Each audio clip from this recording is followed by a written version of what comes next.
In 2016, a grandmother found her teenage grandson dead after a night of Halloween horror movies. And while signs initially pointed to Harley Starling taking his own life, this mysterious death would soon turn out to be an extremely brutal and violent case of child-on-child crime. My grandson evidently himself last night. He's cold. You can't move him. The people off behind us watching with binoculars and stuff. Okay, do you know what happened? No, I don't. His head is back. His eyes are open. He was murdered. By who? I don't know. Had his head covered. His head was covered? Yeah, he had the blanket up over his head. Prior to her 911 call, Jonna Pulliam had walked into something resembling a horror movie inside a bedroom in her Springfield, Ohio home. Her grandson was unresponsive, covered by a blanket, and covered in...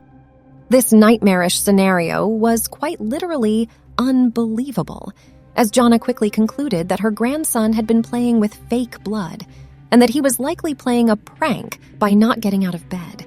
After coming to terms with the awful reality before her, Jonna called emergency services declaring her grandson's death a case of the teenager taking his own life. Not all is as it seems, though, and once police investigate the scene of 14-year-old Harley Starling's death, they find details that make that theory impossible. As Jonna is questioned by detectives, she describes the events of the previous evening. The first thing worth noting here is that Jonna acknowledges hearing her other grandson, Nicholas, moving throughout the house during the night. But putting this minor disturbance down to the family pets makes it clear that she does not suspect Nicholas had anything to do with Harley's death.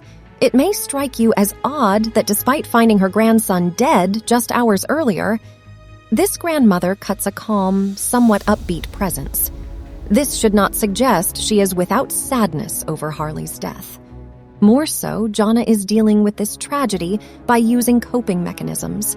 She will soon make jokes and attempt to ease the tension in the room, though at this moment, she has no way of knowing just how serious this situation really is. The following morning, after hearing small disturbances in the night, the first sign that something isn't quite right is that the door to Harley's bedroom is locked. Grandma, the door's locked. Usually it's not locked, so... Okay. So then what happened?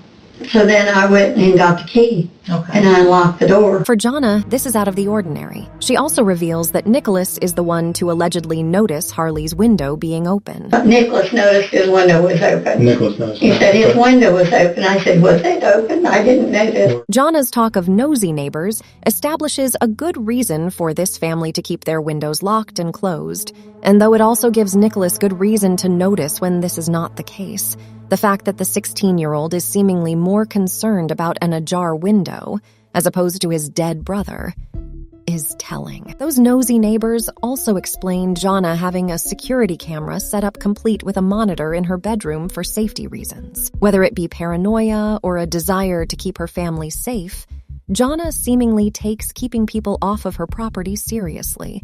Though it seems that up until this point in the interview, the grandmother hasn't entertained the possibility that somebody entered Harley's room and murdered him.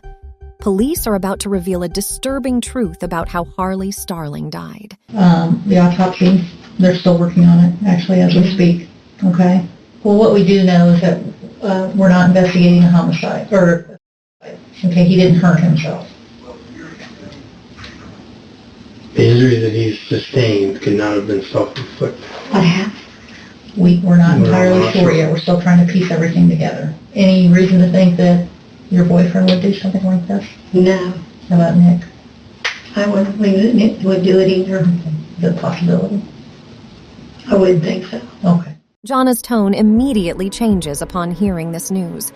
She is also quick to dismiss the possibility that her boyfriend played any part in her grandson's death. The moment of hesitation before answering the same question about Nicholas suggests she isn't quite as sure about her other grandson. What follows is a grandmother slowly coming to terms with the death of one of her dearest loved ones. Her emotions are now on the table for all to see. And from this footage alone, it's clear that Jonna Pulliam had nothing to do with Harley's death. Sadly, This isn't the first time that Jonna has had to deal with family tragedy. 2 years earlier, Nicholas and Harley's father, Ernest Starling Jr., was visiting a woman in her home in Springfield, Ohio. Whilst Ernest was inside spending time with the woman, this woman's estranged husband unexpectedly arrived and entered the house. Ernest Starling and the man, 31-year-old Chris Fonzie Jr., then engaged in a fist fight. The two men reportedly knew each other before this meeting, but it didn't prevent this argument from escalating as Fonzie soon forced Starling out of the house and began shooting at him. Nicholas and Harley's father was then shot dead in the street outside the house. Fonzie Jr. fled the scene in his car immediately following the murder. He was chased by law enforcement, but before police could make an arrest, Chris Fonzie Jr. turned the gun on himself, ending his own life. Ernest Starling Jr. was just 35 years old at the time of his death. This awful incident had a major impact on both of the Starling boys, and because their mother was reportedly absent, often in and out of the family home, Nicholas and Harley went to live with their grandmother, Jonna. There is no doubt that these two teenagers had endured unprecedented struggles during their childhoods, and Jonna likely looked at their father's death as a possible motivation for Harley taking his own life. Now she knew that was not the case, though. The question of whether or not this trauma was enough to push Nicholas to kill had to be running through her head. As investigators allow Jonna to converse with a family member, the grief and pain become insurmountable for the loving grandma.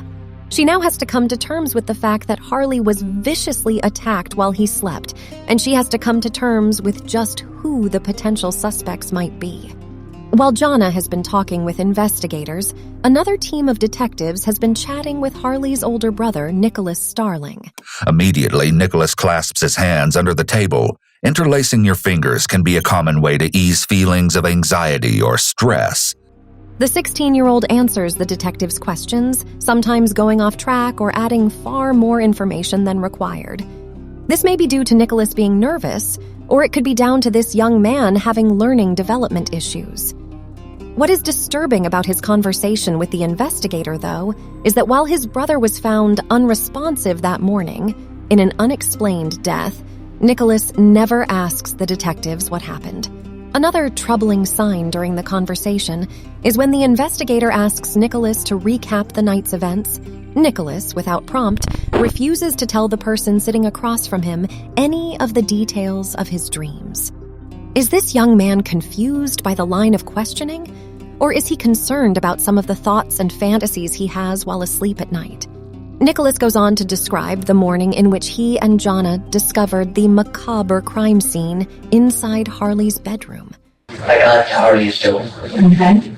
I knocked. Okay. I said, Harley, it's time for you to take a bath. He didn't answer. When describing the moments when he and his grandmother enter the room, Nicholas makes sure to mention Harley's window being open and unlocked. I see his window open, I shut it. This is perhaps the teenager's attempt to plant an idea that someone from outside the home may have entered Harley's room through the window. The detective then moves to ask Nicholas for permission to look around his bedroom. At this point, Nicholas is not under arrest, and by gaining his permission, detectives will be able to search the 16-year-old's belongings without the need for a warrant. Nicholas mentions a baseball bat. He does so alongside a complete explanation as to why detectives might find one inside his room. It seems that playing sports was never on the list of intended uses for such an item. Nicholas also expresses some concern over law enforcement finding one of his violent horror video games. The detective does an excellent job of making the older Starling brother feel at ease. This doesn't stop Nicholas from mentioning the baseball bats again, though. With Nicholas Starling's permission, police can now search the bedroom, but the teenager has one more thing to add during his interview, and if you think back to Jonna's earlier belief about the boys playing with fake blood, Nicholas's explanation over his missing jeans will likely leave you stunned. It's now on the police to find the incriminating pair of pants, and after this conversation, Nicholas is allowed to return home. A few hours later, the teenager is brought back in for further questioning. These detectives are about to step up the investigation and put pressure on Nicholas Starling. They have a much clearer picture now, and they start off by digging into the relationship between Nicholas and his younger brother. With their questions, detectives manage to uncover an argument between Nicholas and Harley that may well have motivated Nicholas to commit the heinous crime. Police also ask Nicholas about a string they found tied around the neck of one of the family's cats. After initially denying any knowledge of this event, Nicholas eventually admits that he did in fact abuse the family pet. When police reveal that they have found a baseball bat outside of Jonna's home, Nicholas almost certainly feels the walls closing in on him. Police then really turn up the heat on the teenager by revealing that they have found the jeans that Nicholas previously mentioned. And by now, the police are well aware that the blood on those jeans is not the kind you would find at a Halloween costume store. Despite the evidence piling up before him, Nicholas keeps his cool. That is, until one of the officers suggests Harley's murder is akin to something that happens in one of Nicholas's favorite video games. Awesome things up. These cinder blocks, all kinds of stuff. Just because I play a violent video game doesn't mean I'm a person. Right? This provokes a reaction from Nicholas, unlike anything detectives have seen thus far. The 16-year-old is clearly on edge, and as the investigators continue to push the right buttons, Nicholas admits to abusing the cat. And with such disgusting behavior confirmed, it's now just a matter of time before the detectives break Nicholas down and get him to admit to the horrendous act he committed against Harley. When Nicholas does confess, he does so whilst offering up excuses for his behavior, all before describing the unforgivable act in horrific detail. With Nicholas admitting to killing Harley, we can now go back and completely piece this night of horror together. It's 2016, and it's the night before Halloween, known to many as Devil's Night. Jonna, her boyfriend Victorino, and her two grandsons Nicholas and Harley are enjoying the spooky season by watching a marathon of horror movies. After the credits roll on the final film of the evening, Jonna says goodnight to her two grandchildren at the same time. She watches them each enter their bedrooms, then she goes into her own bedroom and goes to sleep. Sometime during the night, Nicholas Starling leaves his bedroom and goes to the next door in the hallway. Once inside, he watches over his little brother Harley, allowing feelings of control and power to go to his head as his helpless sibling sleeps before him. Nicholas then takes a baseball bat and beats his brother to near death. This most evil 16-year-old then finishes his kill by going into the kitchen, grabbing a large kitchen knife, and using it to stab his brother. Nicholas then pulls the covers back over his brother, covering Harley's body and leaving it there for their grandmother to discover the following morning. Jonna's surveillance footage captured Nicholas leaving his bedroom and entering Harley's that night. After significant time in his little brother's room, Nicholas then headed to the bathroom, where he spent an even more significant amount of time. It is here where Nicholas washes his own brother's blood off the kitchen knife. Nicholas also attempts to clean the blood from his jeans, though he fails, and later attempts to hide these jeans inside the family home. After using the bathroom as a crime scene cleanup room, Nicholas exits the home and disposes of the baseball bat by throwing it over the fence outside. Nicholas has confessed the truth is now out in the open, and detectives know the full story. Nicholas's calm, closed-off demeanor made his interrogation all the more disturbing. The teenager rarely appeared to be under significant levels of stress, though that is all about to change, as Nicholas is offered the chance to see his family members, a chance to see and interact with the people whose hearts he has broken with an unthinkable act. When Jonna awoke that morning, she was faced with the horror of finding her grandson deceased. As she hugs Nicholas goodbye, she knows all too well that she has lost one of her loved ones in death, and another to what will almost certainly be many years in prison. For this grandmother, her world was shattered in a single day. This is a heartbreaking truth that Nicholas soon comes to realize. While you may expect a murderer to show emotion upon being caught for their crime, Nicholas remained relatively calm during his interrogation and subsequent confession. After seeing his grandmother, though, it seems that the consequences of Nicholas's actions catch up to him. the teenager displays an uncontrollable outpouring of emotion. He likely realizes the finality of what he's done, and just how horribly he has hurt those who love him. It appears that Nicholas is not worried about a life in prison, or a life without the video games and music he loves. Nicholas Starling now understands that he has forever broken his own family. While this young man may suffer from developmental issues, for the first time since his questioning began, Nicholas seems to clearly understand his situation and seems to be coming to terms with the fact he has murdered his own brother. Detectives soon return to the interrogation room and take Nicholas away. Following Nicholas Starling's arrest, he was charged with aggravated murder and tampering with evidence.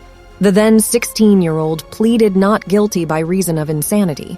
Nicholas's defense also argued for the dismissal of the case due to Nicholas's young age. This argument was unsuccessful, as was Nicholas's plea of not guilty by reason of insanity. Clark County Prosecutor Andy Wilson explained that though this murder was certainly a sickening act, that in itself does not mean that Nicholas is or was insane. Anyone who could do something like this is ill. You have to be a sick person to do what he did, but that doesn't mean you are criminally insane. Andy Wilson. The Clark County prosecutor also admitted that this case involving Nicholas and the death of his younger brother, Harley, was the worst case of child-on-child crime he had ever seen. This truth likely played a part in Nicholas's trial being moved from juvenile to adult court. By the time Nicholas Starling was tried as an adult, he was 17 years old. He changed his plea to guilty, and with Nicholas's confession, statements from family members, Harley's autopsy report, and a pile of blood-soaked evidence to go off, it is no surprise that this deranged teenager was convicted and sentenced to 15 years to life in prison. Judging by Jonna's attempts to comfort her surviving grandson after his confession, it's not likely that Nicholas has been abandoned by his family whilst behind bars. Those on the outside, though, now mourn the death of Harley Starling. After Harley's tragic death, residents of Springfield, Ohio, held a vigil in his memory. Friends and family gathered to pay their respects, and while Harley was reportedly a quiet, reserved boy who kept to himself at school, a large crowd gathered in his honor. One of his few friends, Savannah Markham, told how Harley would often cheer up those around him. Even if I was in the worst mood, I was depressed, I was mad, Harley would always try to make us smile. Savannah Markham. This 9th grader had his life horrifically cut short by Nicholas Starling. It's also worth noting that Samantha's fond memories of Harley paint a very different picture to the one offered up by Nicholas during his interrogation. Even if Harley was the type of person to bully his older brother, it could never have warranted such a heinous act in retaliation. Honestly, the only thing I would say to his brother was why? Because Harley didn't deserve this. To sit there and take an innocent life for no reason, I don't understand it at all. To this day, the reasons for Nicholas's unthinkably cruel actions toward his own brother remain unclear. Was this brutal murder brought about simply because of an argument over Halloween candy? Or was Nicholas Starling a homicidal young man looking for an excuse to kill his younger sibling? Whatever his motivations, Nicholas now faces a future behind bars. He will be eligible for parole in 2031. A fight between siblings is most certainly not a rare occurrence in most households. But what Nicholas did to Harley remains a case of one brother destroying his entire family, for seemingly no reason at all.